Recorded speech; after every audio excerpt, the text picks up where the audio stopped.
Hello ভাই, আমি আরিয়ান।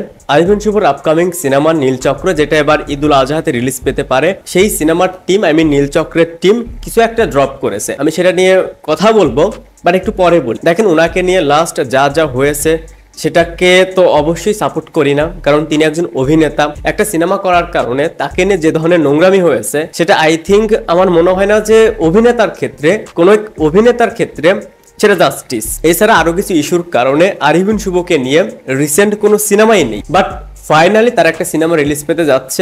সম্ভবত ঈদুল আজহাতে রিলিজ পাবে নীলচক্র। সেটারই একটা গ্লিমস বা ক্লিপ, সরি এটা কি আমি আসলে নিজেও জানি না। দেখেন, আমি নিজেও চাই আরিফিন শুভর কামব্যাক হোক, তার এই যে নীলচক্র সিনেমাটা এটাও ভালো চলুক, ভালো ব্যবসা সফল হোক, কিন্তু এর পরেও তারা যেটা ড্রপ করেছে অনেস্টলি কিচ্ছু হয়নি। দেখেন, এই মুহূর্তে আরিফিন শুভর একটা ভালো কামব্যাক দরকার, এটার জন্য প্রপার কন্টেন্ট দরকার, এটার জন্য ভালো একটা সিনেমা দরকার। দেখেন, নীলচক্র সিনেমাটা ওভারঅল কেমন হবে সেটা পরের সাবজেক্ট, সেটার আরো কন্টেন্ট দেখে তখন মন্তব্য করা যাবে। বাট ওনারা একটা গ্লিমস হিসেবে যেটা ড্রপ করেছে, আদৌ কি সেটা কিছু হয়েছে? সেখানে আমরা দেখতে পাচ্ছি আরিফিন শুভ একজন গোয়েন্দা অফিসার বা পুলিশ অফিসার সন্দেহভাজন কোন এক ব্যক্তিকে ধরে এনে পানিশমেন্ট দিচ্ছে এবং দেখতে পাই তার মেশিনে আগুন ধরিয়ে দিচ্ছে। এটা হয়তো অনেকের কাছে ভালো লাগতে পারে যে আরিফিন শুভর কামব্যাক হচ্ছে এবং সেটা বেশ ভালোভাবেই হবে। এই গ্লিমসটা দারুণ হয়েছে, এক্সট্রাঅর্ডিনারি ছিল।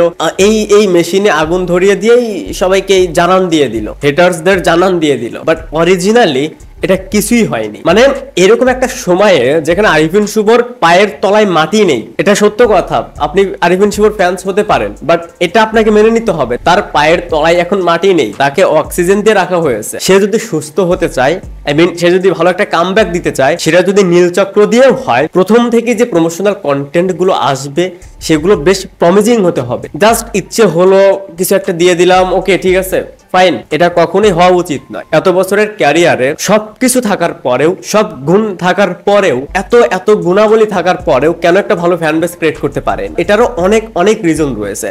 আপনি একটা ফার্স্ট লুক টিজার দিতে পারেন, আপনি একটা গ্লিমস যদি শেয়ার করেন, সেখানেও কিছু না কিছু থাকে। সেই গ্লিমসটা দেখার পর আমাদের কাছে যেন একটু ইন্টারেস্টিং মনে হয় যে পরবর্তী প্রমোশনাল কন্টেন্ট আমাকে দেখতেই হবে। সেটা টিজার হতে পারে, সেটা ট্রেলার হতে পারে, সেরকম মিনিমাম কিছু তো থাকা উচিত। ওভারঅল বললে নীলচক্রের এই গ্লিমস বা ক্লিপ, এটা কি আমি জানি না, এটা কিচ্ছু হয়নি। বাট যেটা বললাম যে আরিফিন শুভর একটা হিউজ কামব্যাক দরকার, ভালো একটা সিনেমা দরকার। সেটা যদি নীলচক্র হয়, তাহলে আমার মনে হয় যে পরবর্তীতে এই বিষয়গুলো মাথায় রেখে ঠিকঠাক কিছু দেওয়া উচিত। আই থিঙ্ক আমি যে কথাগুলো বললাম অনেকের কাছে খারাপ লাগতে পারে, বাট যা বলেছি সবই সত্য। এরপরেও শুভকামনা শুভর জন্য। ওনার ভিতর ভাই সব ধরনের পটেনশিয়াল রয়েছে, সেই অ্যাবিলিটি রয়েছে, বাট সেটাকে কাজে লাগাতে হবে, সেটাকে প্রপার ভাবে মেইনটেইন করতে হবে। এই ছিল ওভারঅল বিষয়টা নিয়ে আমার অপিনিয়ন। আপনাদের কাছে কি মনে হয়, আরিফিন শুভর কি কামব্যাক হবে নীলচক্র দিয়ে? এবং এই গ্লিমসটা আপনাদের কাছে কেমন লেগেছে সেটা অবশ্যই কমেন্টসে জানাবেন। ভিডিওটা দেখার জন্য অসংখ্য ধন্যবাদ। আর এই চ্যানেলে যদি আপনি প্রথমবারের মতন হয়ে থাকেন, তাহলে প্লিজ সাবস্ক্রাইব। বাই।